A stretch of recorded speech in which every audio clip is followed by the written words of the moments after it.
In today's Film Festival guest series, we highlight a film that has a personal connection to so many of us that are here in this building. It was made by one of our amazing editors and audio techs, and it tells the story of this newsroom and the many, many hours of coverage during the Thomas Fire and Montecito Mudslide. This is Stand By, 888 hours. I think when our news director said, okay, we're going to go wall to wall, I think none of us were like, shoot. I think a lot of us were like, yeah, we have to. This is why we're here. This is what we do. It's almost surreal. You know, interesting just thinking about all this again and how it brings it back right here. I mean, it just felt like all of those hours and all of those days and all of those weeks just kind of blended together. And yet it's just one huge, massive memory of emotion.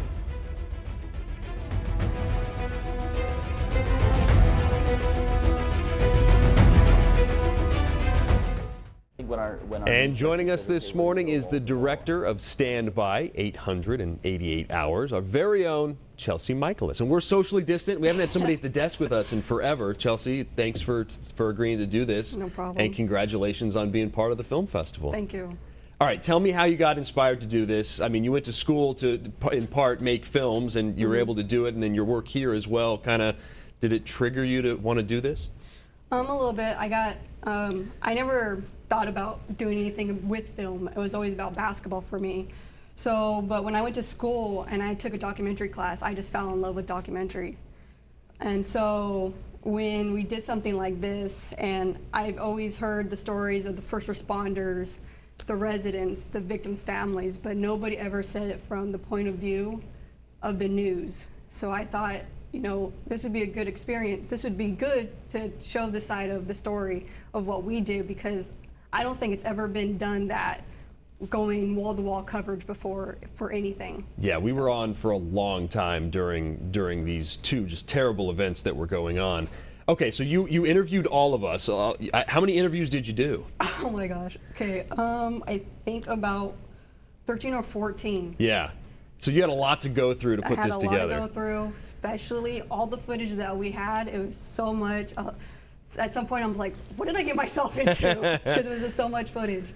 So yeah, I just had a great team by me and help me out to get put together. So. And you know, we've been able to see clips of it as you've been working on it, and then to be part of the film festival. This is the first time you've even tried to enter a film festival, right? So what does that feel like? I finally feel what Kobe felt like when he won the Oscars.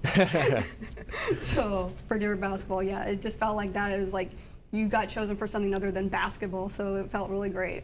Yeah, and tell us what if people watch this, what they'll kind of take away from being able to see it. And it's airing during the virtual part of the film festival, so people can see it really anytime. What do you want people to learn from it?